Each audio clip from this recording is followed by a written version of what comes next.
Good morning students. आज हम बात करेंगे राजा राम मोहन राय के राजनीतिक विचारों पे। मैं डॉक्टर संजीत मात्रा, राजनीतिक विज्ञान विभाग, गवर्नमेंट नेशनल कॉलेज सिरसा से। हम राजा राम मोहन राय के जीवन पे, उनके लाइफ के बारे में हमने पिछली क्लास में, पिछले लेक्चर में बात की थी। उसके बाद आता है राजा राम मोहन राय के राजनीतिक विचार। जीवन की अगर बात करें तो उन्होंने अपने जीवन में जो जो समस्याएं उनके सामने आई, उन समस्याओं का समाधान करने के लिए उन्होंने जो जो प्रयास किए, उन सभी प्रयासों को जोड़कर अगर हम उनके राजनीतिक विचारों को समझने का प्रयास करते हैं तो शुरुआत करते हैं राजा राम मोहन राय के राजनीतिक विचारों के बारे में। शुरुआत में हम देखते हैं कि जब हम उनके जीवन परिचय पर बात करते हैं तो हम देखते हैं कि राजा राम मोहन राय को आधुनिक राजनीतिक चिंतन का जनक माना जाता है भारत में। उन्होंने राजनीतिक जनक होने के साथ साथ भारत में सामाजिक, धार्मिक, शैक्षणिक, साहित्यिक सभी पक्षों पर विचार कर कर नए भारत के संदेशवाहक के रूप में अपनी पहचान स्थापित की थी। उन्हें बहुत सारे विद्वानों ने अलग अलग उपाधियां प्रदान की। उसी में सुरेंद्रनाथ बनर्जी के अनुसार राजा राम मोहन राय आधुनिक भारत के जनक माने जाते हैं। राजा राम मोहन राय के व्यक्तित्व की अगर बात करें तो उनका व्यक्तित्व उन राजनीतिक मान्यताओं, विचारों और व्यवस्थाओं से काफी प्रभावित था जो उनके जीवन में थी, जो उनके समय में थी, तत्कालीन समय में जो राजनीतिक व्यवस्था थी, और उनका उनके राजनीतिक विचारों पर प्रमुख रूप से प्रभाव पड़ा। चीज को हम निम्नलिखित रूप में हम देख सकते हैं उनके राजनीतिक विचारों को। अगर राजा राम मोहन राय के राजनीतिक विचारों की बात करें तो शुरुआत में हम बात करते हैं राजा राम मोहन राय जी के स्वतंत्रता के संबंध में विचार। स्वतंत्रता की अगर बात करें तो राजा राम मोहन राय जी अन्य विद्वानों की भांति, लोक, ग्रोशियस, इन विद्वानों की भांति स्वतंत्रता का समर्थन करते थे। स्वतंत्रता के अंतर्गत उन्होंने व्यक्तिगत स्वतंत्रता, समानता और न्याय पाने के अधिकार को जन्मसिद्ध अधिकार मानते हैं।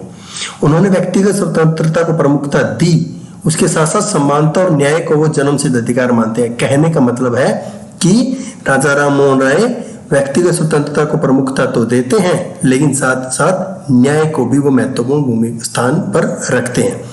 लॉक और ग्रोशियस के अनुसार राजा राम मोहन राय प्राकृतिक अधिकारों की पवित्रता के साथ साथ नैतिक अधिकारों का समर्थन भी करते हैं। उन्होंने व्यक्तिगत स्वतंत्रता की बात तो की, लेकिन कभी भी स्वतंत्रता के असीमित होने का समर्थन नहीं किया, यानी कि उन्होंने स्वतंत्रता को सीमित रखने का समर्थन किया। इसका मतलब क्या था कि उन्होंने राज्य द्वारा नियमित कानूनों के अंतर्गत स्वतंत्रता संचालित होनी चाहिए, ऐसा उनका मानना था। इसलिए हम कह सकते हैं कि व्यक्तिगत स्वतंत्रता के साथ साथ उन्होंने असीमित स्वतंत्रता का समर्थन नहीं किया, और ना ही राजा राम मोहन राय राज्य के हस्तक्षेप के सिद्धांत में विश्वास करते हैं। मतलब कि राज्य द्वारा नियंत्रित कानूनों से संचालित स्वतंत्रता का वो समर्थन करते हैं, और उसके साथ साथ वो अंतर्राष्ट्रीय स्वतंत्रता के भी समर्थक थे। उसका मतलब था कि वो नहीं चाहते थे कि कोई भी एक देश दूसरे राष्ट्र के ऊपर अपना आधिपत्य स्थापित करे। सभी देशों के लिए स्वतंत्रता आवश्यक है और राष्ट्रों को स्वतंत्रता पूर्वक अपने संबंध स्थापित करते हुए मित्रता पूर्वक रहना चाहिए, ऐसा उनका मानना था। और उनके बारे में विपिन चंद्र पाल कहते हैं कि राजा राम मोहन राय वो पहले व्यक्ति थे जिन्होंने भारत को स्वतंत्रता का संदेश दिया। तो कहने का मतलब है कि स्वतंत्रता के संबंध में जब उनके विचारों की हम बात करते हैं तो हम कह सकते हैं कि वो व्यक्तिगत स्वतंत्रता के समर्थन होने के साथ साथ समानता और न्याय को महत्वपूर्ण स्थान देते हैं, लेकिन व्यक्तिगत स्वतंत्रता को वो असीमित नहीं रखते, वो सीमित स्वतंत्रता का समर्थन करते हैं, और राज्य के द्वारा नियंत्रित स्वतंत्रता के पक्ष में राजा राम मोहन राय हैं। इसलिए उन्हें भारतीय स्वतंत्रता आंदोलन का एक प्रकार से महत्वपूर्ण स्थान दिया जाता है। राजा राम मोहन राय की स्वतंत्रता के संबंध में व्यक्तिगत स्वतंत्रता के साथ साथ उन्होंने प्रेस की, अभिव्यक्ति की स्वतंत्रता का का समर्थन भी किया। प्रेस की अभिव्यक्ति की स्वतंत्रता से अगर हम मानते हैं, बात करते हैं, तो उसका मतलब ये था कि राजा राम मोहन राय का मानना था कि अभिव्यक्ति और विचारों की स्वतंत्रता महत्वपूर्ण है और अभिव्यक्ति और विचारों को व्यक्त करने का सबसे महत्वपूर्ण साधन क्या है? प्रेस है। और प्रेस के माध्यम से हम अपने विचारों को अभिव्यक्त कर सकते हैं। तो इसलिए उन्होंने विचारों की अभिव्यक्ति और प्रेस की स्वतंत्रता को आवश्यक मानते थे और उसका समर्थन भी किया था। और उसके पीछे कारण यह था कि प्रेस जनमत का निर्माण करने में महत्वपूर्ण भूमिका निभाती है और वो शासक और शासित के बीच, यानी कि राजा और उसकी जनता के बीच, राज्य और जनता के बीच एक संपर्क स्थापित करती है, एक कड़ी के रूप में काम करती है। लोग प्रेस के माध्यम से अपने विचार अपने शासक तक और शासक प्रेस के माध्यम से अपनी योजनाओं को जनता तक पहुंचा सकते हैं। इसलिए प्रेस उनके बीच में एक पुल के रूप में, एक संपर्क सूत्र के रूप में काम करती है, ऐसा उनका मानना था। और इसीलिए उन्होंने स्वयं 2 समाचार पत्रों का प्रकाशन किया, जो उनके समाचार पत्र अगर कहते हैं तो उन्होंने एक संवाद कौमुदी नामक समाचार पत्र, जो कि बंगला भाषा में था, उसका प्रकाशन किया, तथा फारसी भाषा में मिरात उल अखबार एक समाचार पत्र का प्रकाशन किया। और इनके माध्यम से वो ब्रिटिश शासन और लोगों के बारे में लोगों को बताने का प्रयास करते थे और लोगों की समस्याओं को ब्रिटिश शासन तक पहुंचाने का प्रयास करते थे। हालांकि काफी सारे भारतीय न्यूज़पेपर ऐसे थे जिन्होंने स्वतंत्रता आंदोलन को उग्र रूप से प्रकाशित करने का प्रयास किया, जिस कारण 1823 ईस्वी में governor general John Adam press act लेकर आए और उस प्रेस एक्ट के माध्यम से प्रेस की स्वतंत्रता पर प्रतिबंध लगा दिया गया, जिसके विरुद्ध राजा राम मोहन राय हाई कोर्ट में गए। वहां पर उन्हें सफलता नहीं मिली। उसके बाद उस एक्ट के विरुद्ध में वो सुप्रीम कोर्ट गए, वहां पर भी उन्हें सफलता नहीं मिली। उसके बाद सम्राट की परिषद के सामने भी अपील की, हालांकि उनको उसके अंदर सफलता नहीं मिली, लेकिन फिर भी प्रेस की स्वतंत्रता और विचारों की अभिव्यक्ति को वो महत्वपूर्ण मानते थे, क्योंकि प्रेस और वो माध्यम है जिसके आधार पर लोगों के और प्रशासन के बीच में संबंध स्थापित किया जा सकता था। उसके बाद आता है कि धर्म के संबंध में, सार्वभौमिक धर्म के संबंध में राजा राम मोहन राय के विचार। सार्वभौमिक धर्म की अगर बात करें तो सार्वभौमिक धर्म के संबंध में विचार से उनका मतलब था कि वो ऐसे व्यक्ति थे जो किसी पर्टिकुलर एक धर्म, हिंदू, मुस्लिम, सिख, ईसाई, किसी एक धर्म का समर्थन नहीं करते थे। वो सभी धर्मों को महत्व देते थे, सभी धर्मों का सम्मान करते थे और इसी आधार पर उनका सभी धर्मों को सम्मान करना एक प्रकार से मानवतावाद का समर्थन माना जाता है। उसके पीछे कारण यह था कि वो एक ईश्वरवादी थे, एक ईश्वर में आस्था रखते थे और मानवतावाद का समर्थन करते थे। उनका मानना था कि प्रत्येक व्यक्ति एक ईश्वर की, एक परमपिता परमात्मा की संतान है और उसी के आधार पर हमें मानवता को महत्वपूर्ण स्थान देना चाहिए और मानवता के आधार पर भी ही हमें हमारे धर्म की व्याख्या करनी चाहिए। राजा राम मोहन राय मनुष्य के मध्य जाति, धर्म, भाषा के आधार पर जो भेदभाव होता था उसकी उपेक्षा करते थे और उनके मध्य आपस में सहिष्णुता और सहयोग तथा एकता व बंधुता बना रहे उसको महत्व देते थे। और इसी दिशा में उन्होंने ब्रह्म समाज की स्थापना की थी, उन्होंने आत्मीय सभा की स्थापना की थी, ताकि वो हिंदू धर्म के पुनरुत्थान में योगदान दे सकें और प्राचीन गौरवपूर्ण हिंदू धर्म को पुनः स्थापित कर सकें। सरकारी सेवा के संबंध में उनके विचार। राजा राम मोहन राय के समय में ब्रिटिश शासन की ओर से भारतीय युवाओं को अच्छे पदों पर नौकरियां नहीं दी जाती थी। पढ़े लिखे और शिक्षित भारतीय युवाओं को बहुत छोटे छोटे पदों पर नौकरियां दी जाती थी। इसलिए उनका मानना था कि सरकारी सेवा में पढ़े लिखे और शिक्षित युवाओं को अच्छे पदों पर नियुक्ति मिले, अच्छे पदों पर नौकरियां दी जानी चाहिए और भारतीयों के अंदर जो शक्ति, जो क्षमता और जिस प्रकार की उनकी शिक्षा है, उनकी शक्ति, क्षमता और शिक्षा के अनुसार ऐसे उत्तरदायी कार्य किए जाएं, ऐसे कार्य सौंपे जाने चाहिए जो वो करने योग्य हो सके और जिसको करने की योग्यता वो सिद्ध कर सके।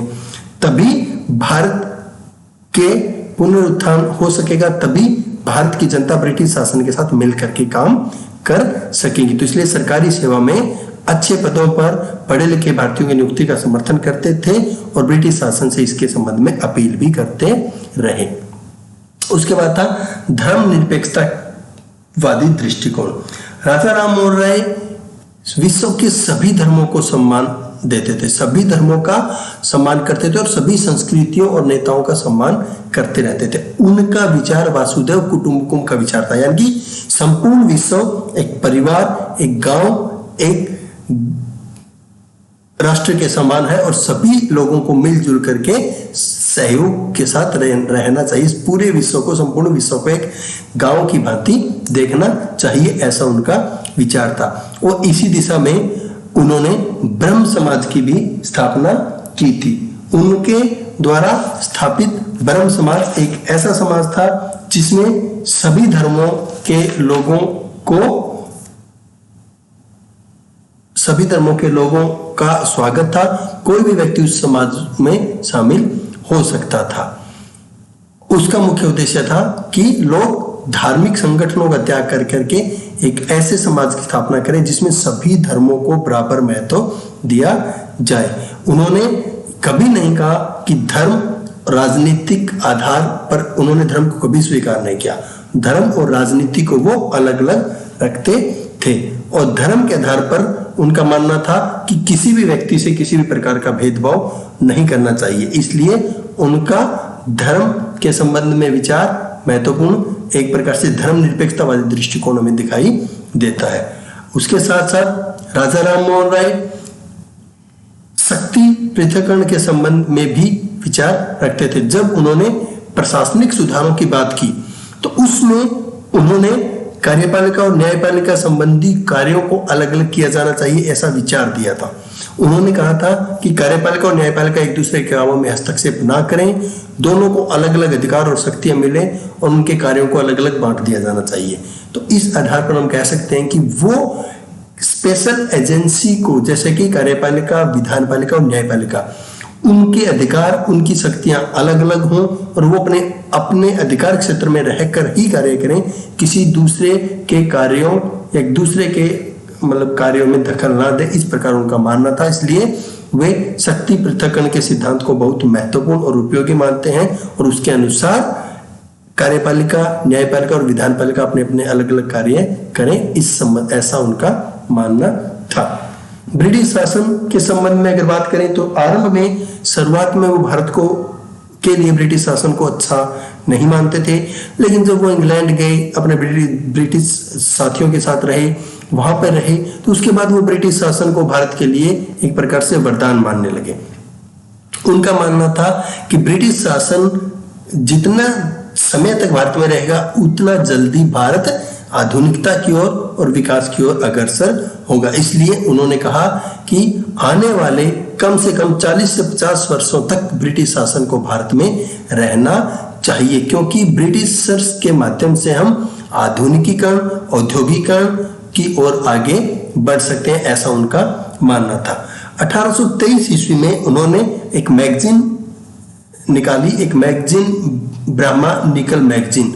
उस मैगजीन में उन्होंने लिखा भी था कि हम भारतीय अपनी भक्ति भावना से ईश्वर को भारत में अंग्रेजी शासन के वरदान के लिए धन्यवाद करते हैं और प्रार्थना करते हैं कि आगे आने वाली अनेक शताब्दियों तक अंग्रेजी शासन अपना कृपापूर्ण कार्य करता रहे। कहने का मतलब था कि उनका मानना था कि भारत या हिंदू धर्म जो अपना गौरव खत्म हो चुका है, जो पतन की ओर अग्रसर हो रहा है, भारत जो पतन की ओर जा रहा है, उसको पुनरुत्थान के लिए, उसके पुनर्जागरण के लिए, उसके आधुनिकीकरण के लिए, उसके औद्योगिकरण के लिए हमें ब्रिटिश शासन की आवश्यकता है और ब्रिटिश शासन आने वाले कम से कम कई शताब्दियों तक भारत में राज करता रहे, जिससे भारत आधुनिकता की राह पर अग्रसर हो सके और लोगों का जीवन सतर अच्छा हो सके, ऐसा उनका मानना था। उसके बाद आता है कि राजा राम मोहन राय हालांकि ब्रिटिश शासन की प्रशंसा ही नहीं करते थे, बल्कि उसके अंदर जो कमियां थी उसके ऊपर भी आवाज उठाते रहे हैं। इसलिए ब्रिटिश शासन के समय जो प्रशासनिक कमियां थी उनके बारे में उन्होंने आवाज उठाई और सुधार संबंधी उन्होंने बात की। उन्होंने ब्रिटिश प्रशासनिक व्यवस्था में जो दोष थे उसको दूर करने के लिए 1831 ईस्वी में 1831 ईस्वी में ईस्ट इंडिया कंपनी के बोर्ड ऑफ कंट्रोल के सामने प्रशासनिक सुधार के संबंध में विचार प्रस्तुत किए। पहला उनका विचार यह था कि न्याय विभाग और प्रशासनिक विभाग अलग अलग कर दिए जाना चाहिए, क्योंकि गवर्नर जनरल होता था और वो गवर्नर जनरल ही सारे के सारे निर्णय लेता था। न्यायिक निर्णयों में भी उसका एक प्रकार से अधिकार क्षेत्र बना हुआ था। तो इसलिए उन्होंने कहा कि न्याय विभाग और प्रशासनिक विभाग अलग अलग किए जाने चाहिए। उन्होंने कहा कि न्याय विभाग की स्थापना ज्यूरी व्यवस्था के आधार पर हो, जिस पर पंचायत या ज्यूरी व्यवस्था ब्रिटेन में होती थी, ज्यूरी व्यवस्था, उसके आधार पर न्याय विभाग की स्थापना की बात करते थे। और उसके साथ साथ उन्होंने वो कहते थे कि भारत सरकार का प्रशासनिक व्यय कम किया जाए, क्योंकि भारत के अंदर भारत के पैसे का दुरुपयोग होता था और उस पैसे का प्रयोग ब्रिटिश शासन को चलाने के लिए बहुत अधिक किया जाता था और भारत का पैसा बहुत अधिक बर्बाद हो रहा था। तो उन्होंने कहा कि भारत सरकार के ऊपर जो प्रशासनिक व्यय भारत के अंदर होता है, उस प्रशासनिक व्यय में कटौती की जाए और उसको कम किया जाए।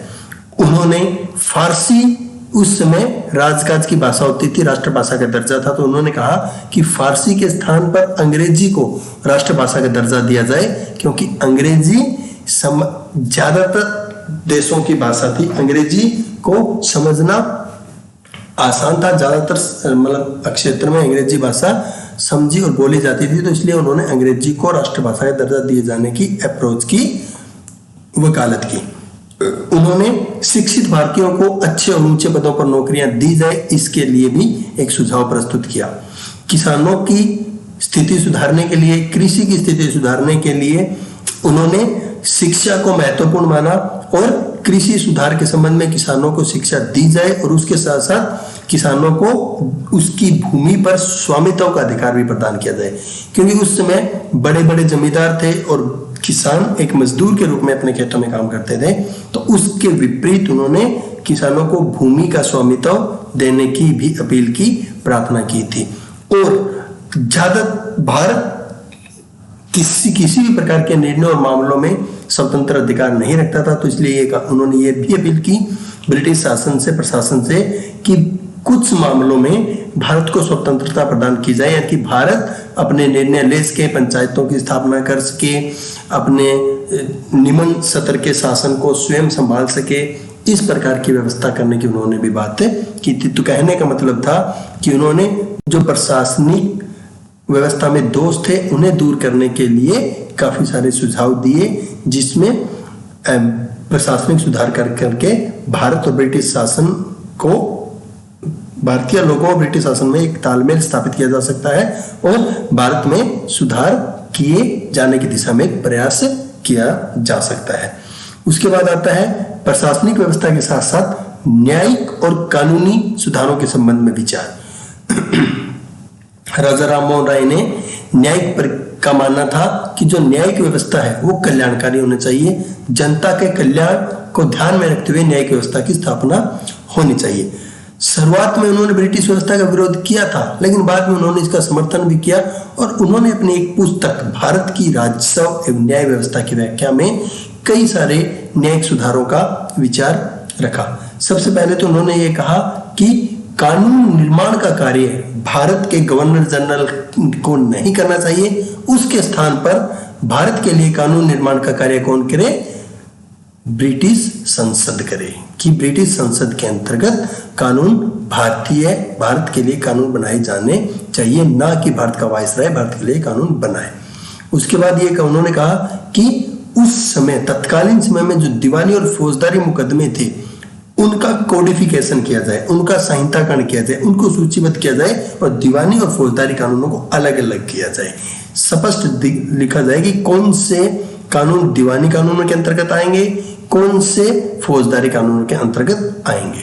उसके बाद उन्होंने कहा कि राज्य जो भी कानून बनाए वो जनमत की स्वीकृति के साथ हो, यानी कि ऐसा कानून ना बनाए जो लोगों के ऊपर जबरदस्ती थोपे जाए, बल्कि ऐसे कानून बनाए जाएं जिनको जनता स्वीकृत करे, अपनी इच्छा से जनता जिन कानूनों का पालन करने के लिए आगे आए।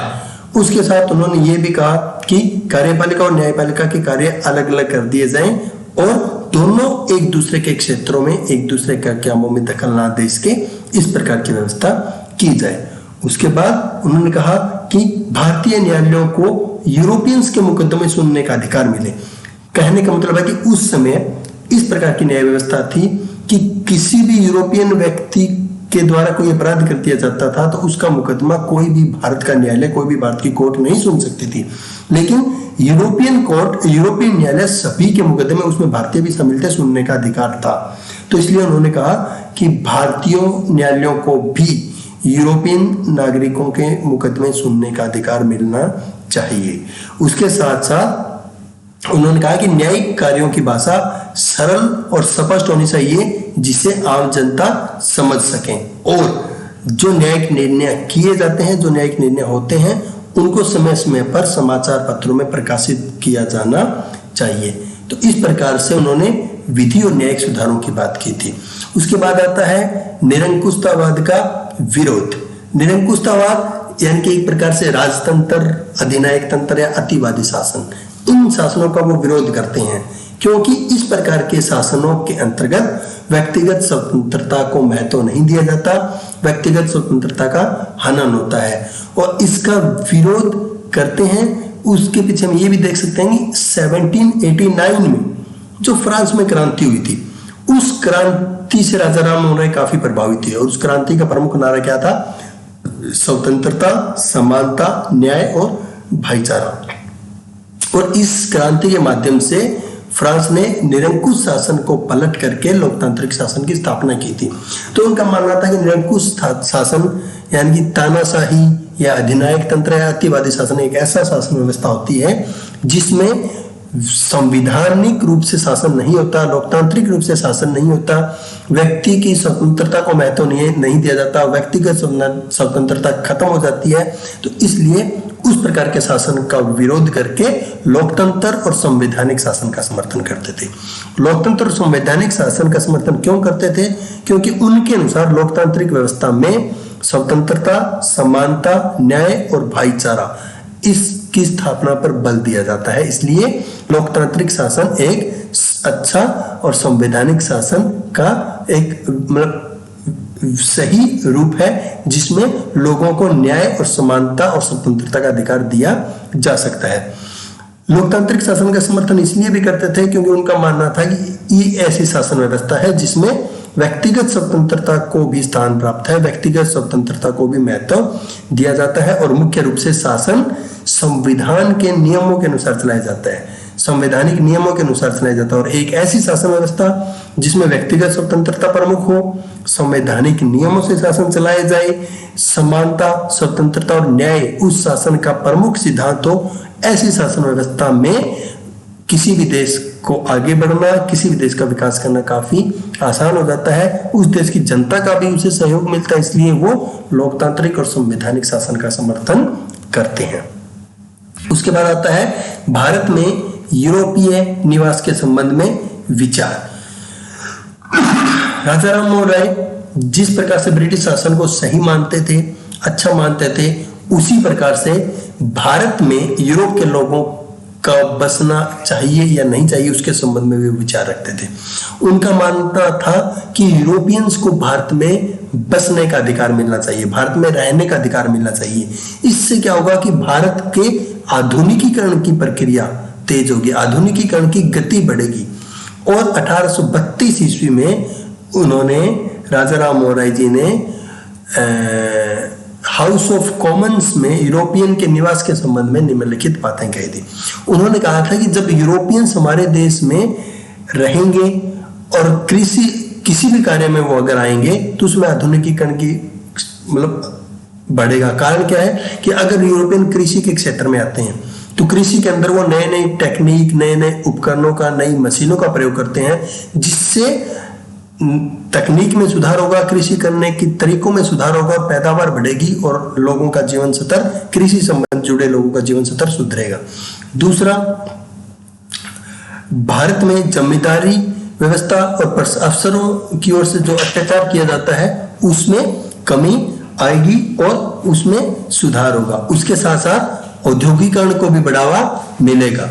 औद्योगिकरण बढ़ेगा क्योंकि टेक्निक का इस्तेमाल करेंगे, तरीकों का इस्तेमाल करेंगे, नई टेक्नोलॉजी लेकर आएंगे। और क्योंकि यूरोप के अंदर औद्योगिकरण को बढ़ावा दिया गया है तो इसलिए औद्योगिकरण को भी बढ़ावा मिलेगा, ऐसा उनका मानना था। और उसके साथ साथ दोनों देशों के सांस्कृतिक और शैक्षणिक विकास को भी प्रोत्साहन मिलेगा, क्योंकि सांस्कृतिक विकास होगा, दोनों देशों के लोग आपस में सहयोग करेंगे तो सांस्कृतिक और शैक्षणिक विकास को भी बढ़ावा मिलेगा।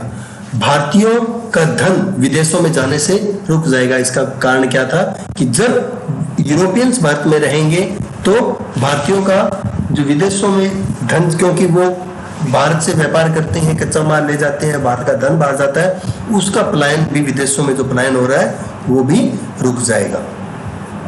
उसके बाद आता है कि राज्य के कार्य क्षेत्र के संबंध में विचार।